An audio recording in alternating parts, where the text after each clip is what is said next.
Friend, अब हम सीधे आ चुके हैं अपने डीडीयू के बीकॉम सेमेस्टर फर्स्ट के बिजनेस इन्वायरमेंट का प्रीवियस पेपर लेकर। और आइए चलते अब हम देखते हैं कि कौन सा क्वेश्चन हमारे प्रीवियस पेपर में आया था, जो कि 2022-21 में हुआ था। तो हमारा दोस्तों फर्स्ट क्वेश्चन है सस्टेनेबल डेवलपमेंट इम्प्लाई, मतलब सतत विकास का अर्थ क्या है।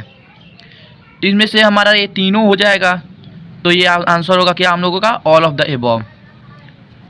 दूसरा क्वेश्चन हम लोग का था which of one of the following not the function of RBI. तो इशू ऑफ करेंसी, ये आरबीआई का ही फंक्शन हमें पता है। बैंकर टू द गवर्नमेंट, ये भी फंक्शन है आरबीआई का।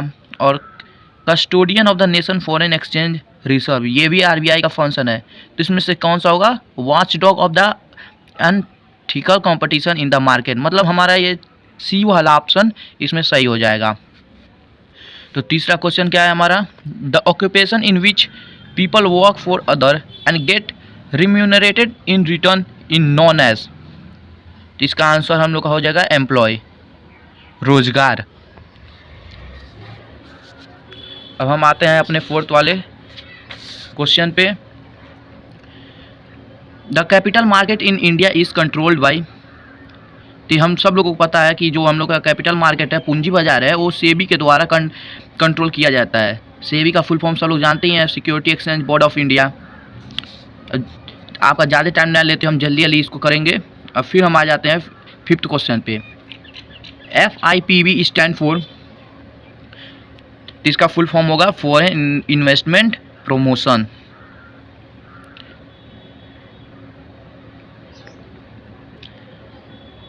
विदेशी निवेश संवर्धन बोर्ड।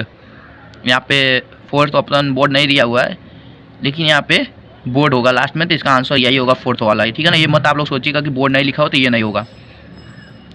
सिक्स क्वेश्चन है identify the sector where FDI is not permitted. तो इसका आंसर हो जाएगा एटॉमिक एनर्जी।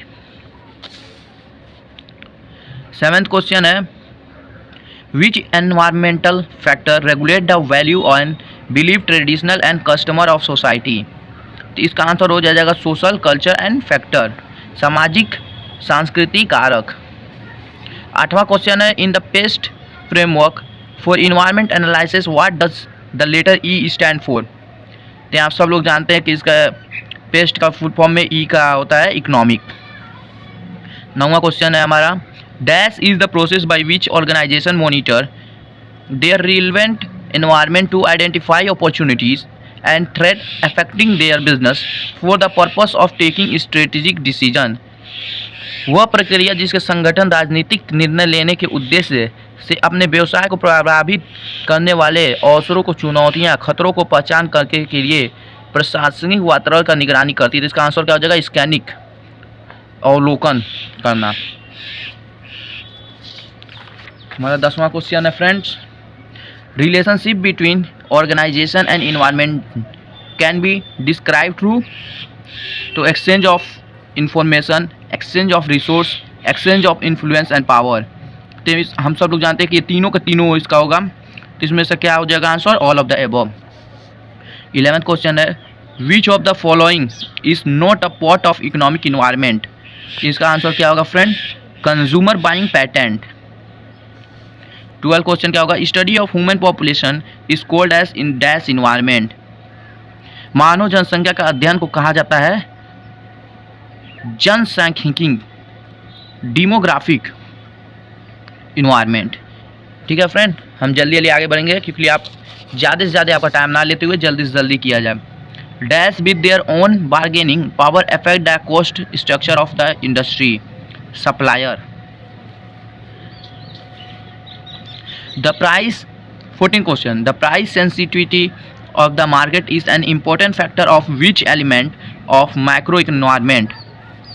इसका आंसर हो जाएगा customer. 15 who occupies the central position in the marketing environment। तो सब हम लोग जानते हैं कि विपणन पर्यावरण के केंद्रीय स्थिति पर कौन कब्जा करता है, कंज्यूमर ही होता है जो इस पर कब्जा करता है।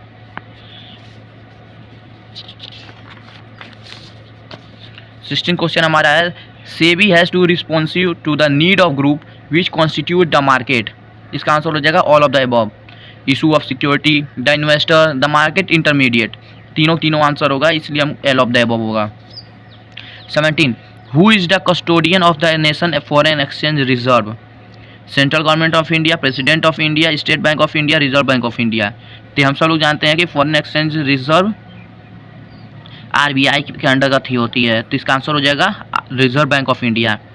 18 SEBI, RBI and IRDAI regulatory institutions, ये सब एक संस्थान है जो इसको कंडक्ट कराती है। 19 FEMA is a placement to which act. तो ये सब हम लोग को पता है कि फेमा जो है वो फेरा के अधिनियम को ही बदलाव करके उसको फेमा बनाया गया है। 20 question which of the following are the impact of government policy change on business and industry. Friend इसका आंसर हो जाएगा तीनों, तो आंसर क्या होगा हम लोग का all of the above. 21 liberalisations mean, ये तो हम सब लोग को पता है, end of licence and reductions of government control. अब हम आते हैं सीधे हमने 22 क्वेश्चन पे। Question number 22 which of the following are the dimension of the business environment. इसका आंसर हम लोग का तीनों हो जाएगा, environment and social, technological and economic, legal and social. Answer क्या हो जाएगा all of the above. 23 which of the following does not explain the impact of government policy change on business and industry. Answer क्या होगा change in agriculture. 24 relaxing control and restriction imposed over the business and industry means liberalisations. 25 element of monetary policy are, तीनों हो जाएगा हम लोग का friend, जैसे कि SLR, CRR, exchange rate. Answer क्या होगा all of the above. 26 the most rapidly changing business environment is technology. जैसे कि हम कोरोना काल में भी हम लोग देखे सब बंद रहा, लेकिन टेक्नोलॉजी के फील्ड में बहुत ही चेंजेस आया, बहुत ही आगे ये बढ़ा है। इसका आंसर हम लोग का क्या हो जाएगा technology. 27 the portion of the total deposit of a commercial bank which it has been keep with RBI in the form of cash reserve is termed as CRR।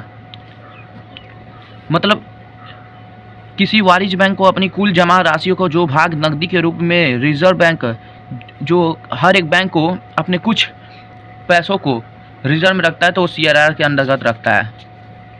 ये आपने पढ़ा होगा, तो इसको आपके टीचर ने भी बताया होगा। Question number 28 economic which is regulated and manage by the private individual. इसका आंसर हो जाएगा capitalism. 29 what does term third sector refer to, service sector.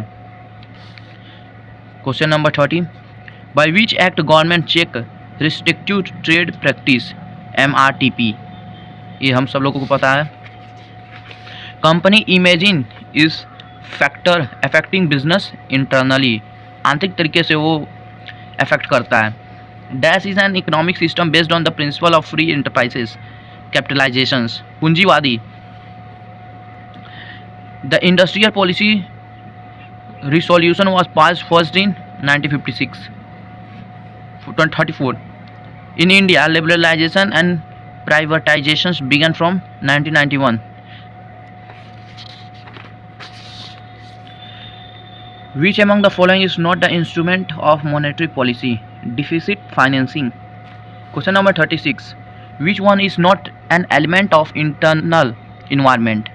ये सब लोग जान रहे हैं कि मनी एंड कैपिटल मार्केट जो है वो एलिमेंट ऑफ इंटरनल इन्वायरमेंट का नहीं है।